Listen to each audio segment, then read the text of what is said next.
السلام علیکم ورحمۃ اللہ وبرکاتہ۔ ناظرین و سامعین، آج 14 دسمبر 2024 سنیچر کا دن ہے۔ اس وقت کی کئی اہم تازہ ترین خبریں لے کر آپ تمام حضرات کے بیچ حاضر ہوا ہوں۔ آپ سے درخواست ہے کہ اس ویڈیو کو مکمل دیکھیں اور اپنے تمام دوست و احباب کے پاس اس ویڈیو کو شیئر فرمائیں اور اس چینل کو سبسکرائب ضرور کر لیجئے گا۔ چلیے پہلی رپورٹ شروع کرتے ہیں۔ اذان کے لیے لاؤڈ اسپیکر کا استعمال، سنبھل میں مسجد کے امام کو 2 لاکھ روپے کا جرمانہ۔ سنبھل انتظامیہ کی جانب سے احتیاطی اقدامات کے طور پر لگایا گیا ہے جرمانہ۔ امام جن کی شناخت 23 سالہ تہذیب کے طور پر ہوئی ہے، ان کو ضمانت پر رہا کر دیا گیا ہے، لیکن انہیں آئندہ 6 ماہ تک اسی طرح لاؤڈ اسپیکر استعمال نہ کرنے کی ہدایت دی گئی ہے۔ سنبھل میں حالیہ پرتشدد واقعات کے بعد ایک اہم پیش رفت میں انار والی مسجد کوٹ کڑوی علاقے کے امام کو اذان کے لیے لاؤڈ اسپیکر بلند آواز میں استعمال کرنے پر گرفتار کر کے 2 لاکھ روپے جرمانہ عائد کیا گیا ہے۔ یہ واقعہ جمعے کے روز پیش آیا جب عوام کی جانب سے بلند آواز کے باعث شکایت درج کروائی گئی۔ جرمانہ سنبھل انتظامیہ کی جانب سے احتیاطی اقدامات کے طور پر لگایا گیا ہے۔ امام جن کی شناخت 23 سالہ تہذیب کے طور پر ہوئی ہے، ان کو ضمانت پر رہا کر دیا گیا ہے، لیکن انہیں آئندہ 6 ماہ تک اسی طرح لاؤڈ اسپیکر استعمال نہ کرنے کی ہدایت دی گئی ہے۔ سنبھل کی sub divisional magistrate SDM Vandana Mishra نے اس کارروائی کی تصدیق کی ہے۔ یہ واقعہ 24 نومبر 2024 کو شاہی جامع مسجد، جو کہ مغلیہ دور کی ایک تاریخی مسجد ہے، پر عدالت کے حکم پر کیے گئے سروے کے دوران مقامی افراد اور سیکورٹی فورسز کے درمیان تصادم کے بعد پیش آیا ہے۔ اس تصادم میں کم از کم 4 افراد جاں بحق اور کئی زخمی ہوئے، جس سے سنبھل کی پہلے سے کشیدہ صورتحال مزید خراب ہو گئی۔ حکام نے صورتحال پر نظر رکھنا شروع کر دی ہے اور امام پر جرمانے کا نفاذ امن و امان کی بحالی کے لیے ایک اقدام کے طور پر دیکھا جا رہا ہے۔ مقامی حکام نے علاقے میں امن برقرار رکھنے کی اہمیت پر زور دیا ہے۔ لاؤڈ اسپیکر کے استعمال خاص طور پر حساس کمیونٹی ڈائنامکس والے علاقوں میں ہندوستان کے مختلف حصوں میں تنازعات کا باعث بن رہا ہے۔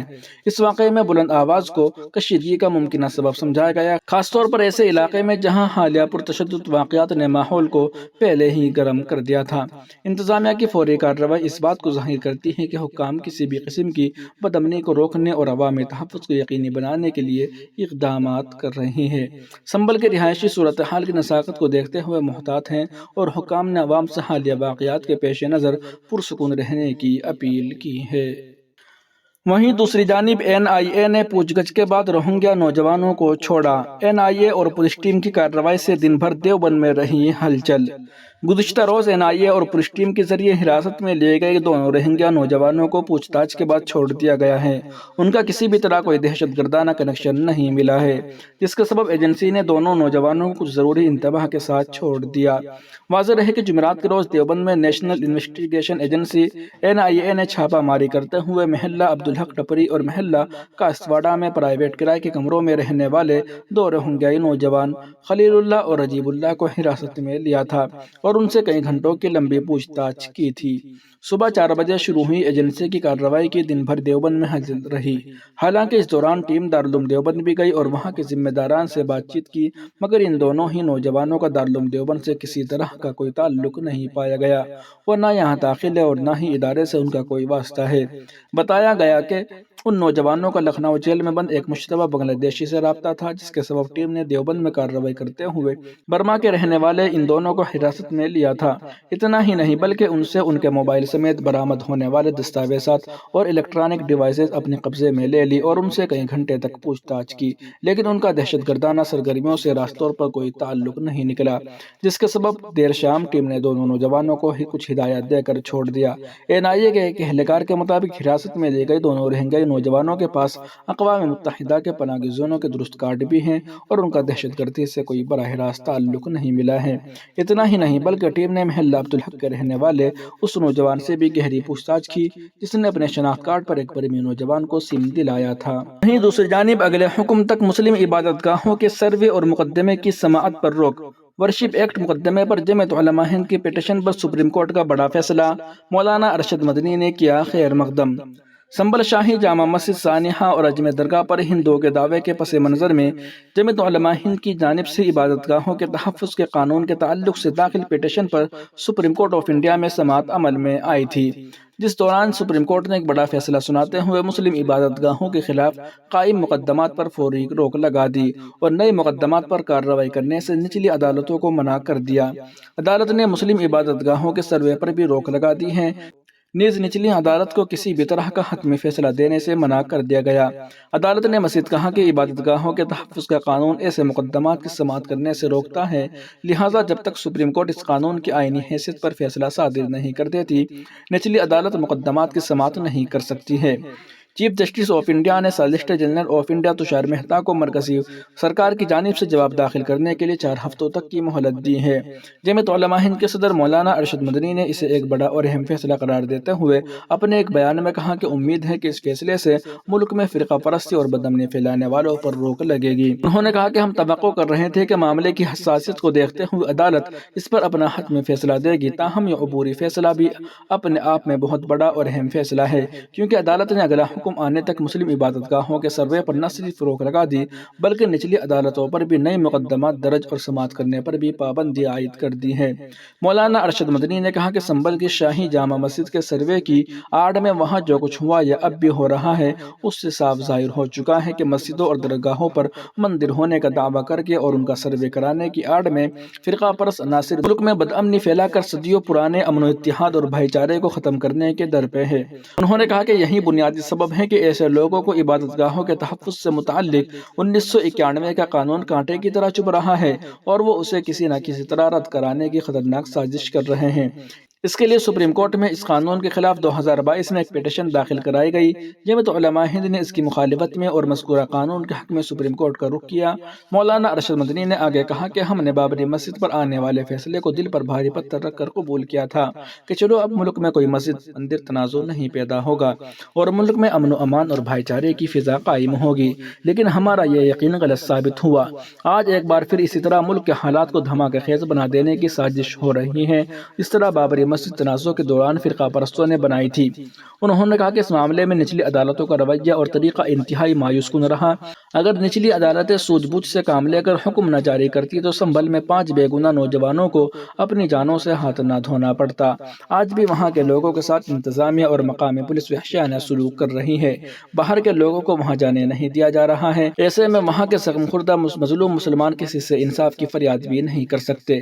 اس پس منظر میں دیکھا جائے تو آج کا فیصلہ ایک بڑا فیصلہ ہے۔ اب کوئی نیا سروے نہیں ہوگا اور نہ ہی نچلی عدالتیں کسی نئے معاملے پر سماعت کر سکے گی۔ انہوں نے آخر میں کہا کہ ہمیں پورا یقین ہے کہ حتمی فیصلہ 1991 کے قانون کے حق میں ہوگا، کیونکہ یہی وہ قانون ہے جو ملک میں بڑھتی ہوئی فرقہ پرستی اور مذہبی شدت پسندی کے جنون کو روک سکتا ہے۔ دوران سماعت ہندو فریق کی جانب سے وکلاء نے کسی بھی طرح کا اسٹے دیے جانے کی سخت مخالفت کی، جسے عدالت نے نامنظور کر دیا۔ جمعیت علماء ہند کی درخواست پر chief justice of India Sanjiv Khanna نے اس اہم مقدمے کی سماعت کرنے کے لیے خصوصی بینچ تشکیل دی تھی۔ چیف جسٹس آف انڈیا کے ساتھ جسٹس سنجے کمار اور جسٹس وشوناتھن نے مقدمے کی سماعت کی، جس کے دوران جمعیت علماء ہند کی جانب سے داخل پیٹیشن پر بحث کرتے ہوئے سینئر ایڈوکیٹ راجو رام چندر نے عدالت کو بتایا کہ عبادت گاہوں کے تحفظ کے قانون کی قانونی حیثیت ہوتے ہوئے بھی نچلی عدالتیں مسلم عبادت گاہوں کے خلاف داخل مقدمات پر سماعت کر رہی ہیں اور سروے کا حکم دے رہی ہیں، جس سے سنبل جیسے واقعات ہو رہے ہیں، جس سے ملک کا امن و امان خراب ہو رہا ہے۔ ایڈوکیٹ راجو رام چندرن نے عدالت کو مزید بتایا کہ پولیس آف ورشپ قانون 18 ستمبر 1991 کو پاس کیا گیا تھا، جس کے مطابق 15 اگست 1947 کو ملک آزاد ہونے کے وقت مذہبی مقامات کی جو صورتحال تھی اسے تبدیل نہیں کیا جا سکتا ہے۔ صرف بابری مسجد تنازع کو اس قانون سے باہر رکھا گیا تھا، کیونکہ یہ معاملہ پہلے سے ہی مختلف عدالتوں میں زیر سماعت تھا۔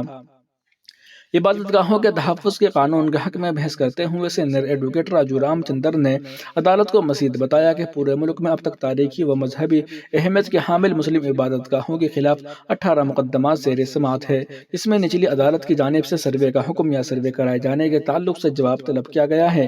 جن مسلم عبادت گاہوں کے خلاف نچلی عدالتیں یا ہائی کورٹ میں مقدمات زیر سماعت ہے، اس میں جامع مسجد بنگلور، جامع مسجد شمشی، گیان واپی، کاشی وشوناتھن، شری کرشنا جنم بھومی، شاہی عیدگاہ متھورا ٹیلے والی مسجد لکھنؤ، بھوشالہ کمال مولی مسجد مدھیہ پردیش، قوت الاسلام مسجد قطب مینار دہلی، جامع مسجد سنبل اجمیر شریف درگاہ اور اٹالہ مسجد جونپور شامل ہے۔ ڈاکٹر راجو رام چندرن کے دلائل کی سماعت کے بعد چیف جسٹس آف انڈیا نے کہا کہ عبادت گاہوں کے تحفظ کے قانون کے حق میں جمعیت علماء ہند نے پیٹیشن داخل کی ہے، جبکہ اس قانون کے خلاف 4 پیٹیشن داخل کی گئی ہیں، لہٰذا مرکزی حکومت کا موقف جانے بغیر اس مقدمے کی حتمی سماعت نہیں ہو سکتی۔ نیز جب تک مقدمہ سپریم کورٹ میں زیر سماعت ہے، نچلی عدالت مقدمات کی سماعت کرنے کے مجاز نہیں ہے۔